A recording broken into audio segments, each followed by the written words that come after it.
Assalamualaikum warahmatullahi wabarakatuh.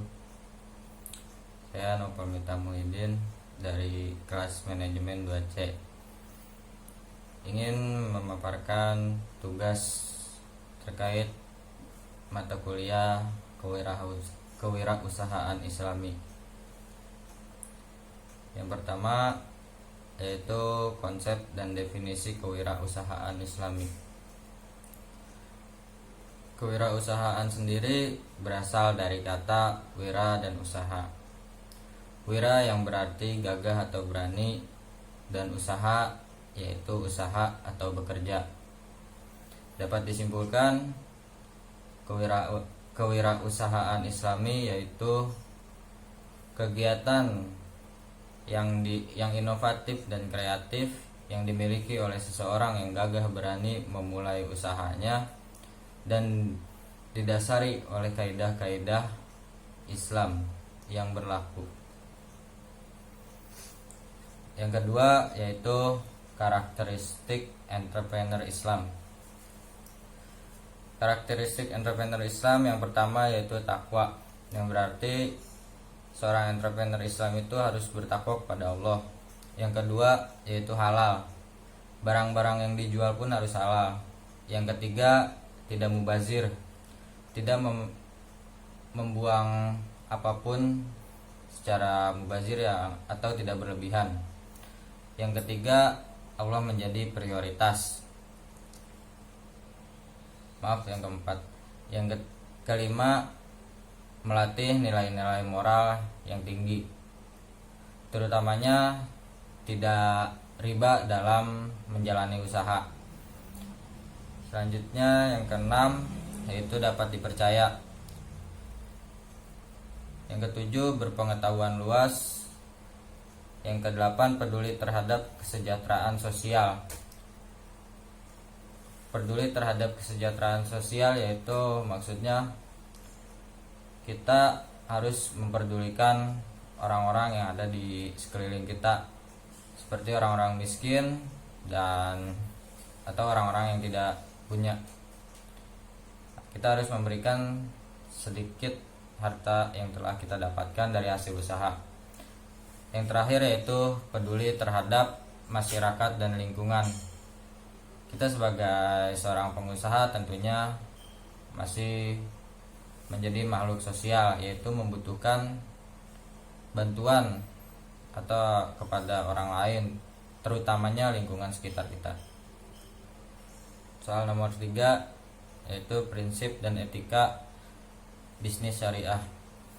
Prinsip sendiri terbagi menjadi 2, yaitu prinsip umum dan prinsip khusus.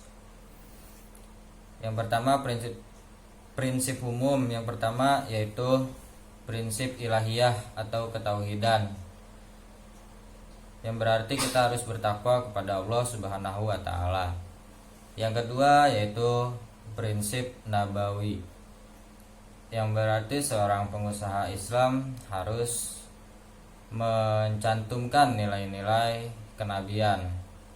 Yang ketiga yaitu prinsip adaliyah atau keadilan, yang berarti kita harus adil dalam berusaha, tidak hanya mementingkan diri kita sendiri tapi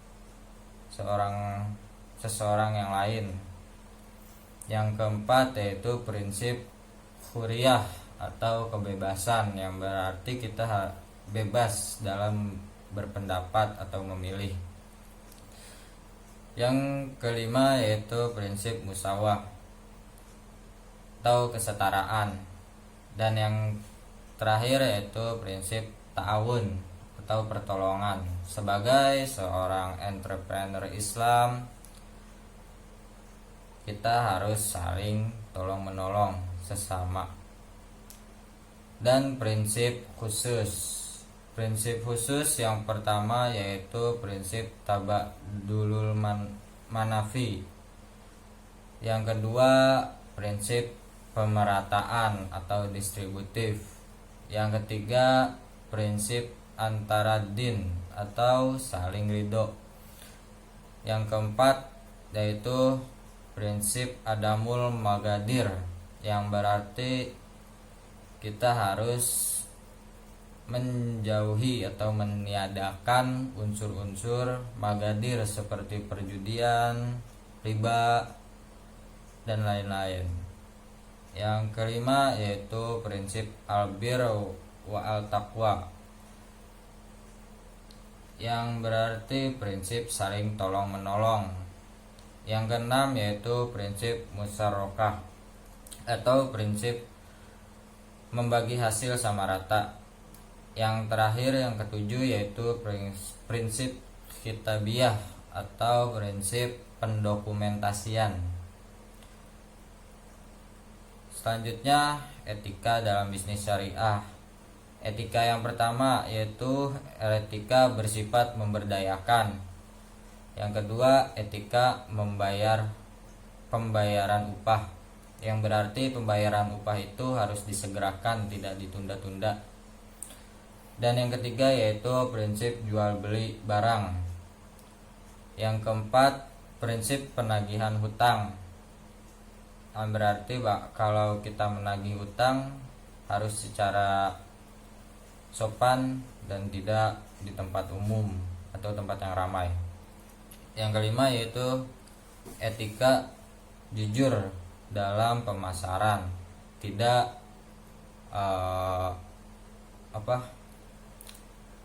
tidak hanya kelebihan barang itu saja yang kita umbar-umbar, tetapi padahal di balik kelebihannya itu ada kekurangan yang kita umpet-umpetin. Dan soal yang keempat yaitu hadis Ibnu Daud dan Ibnu Majah, etika memberdayakan kisah seorang kaum Ansor yang meminta-minta kepada Rasulullah. Yang hadis itu yang artinya adalah sesungguhnya mencari kayu bakar dan lalu menjualnya lebih baik daripada meminta-minta, yang berarti meletakkan satu noktah hitam di wajahmu pada hari kiamat kelak. Hadis riwayat Abu Daud. Soal nomor 5 dan terakhir yaitu apa alasan menjadi seorang entrepreneur. Alasan saya menjadi seorang entrepreneur terutamanya untuk membuka sebuah lapangan kerja bagi orang-orang, karena Indonesia banyak yang tidak memiliki pekerjaan atau nganggur. Mungkin sekian dari saya, kurang lebihnya mohon maaf. Wassalamualaikum warahmatullahi wabarakatuh.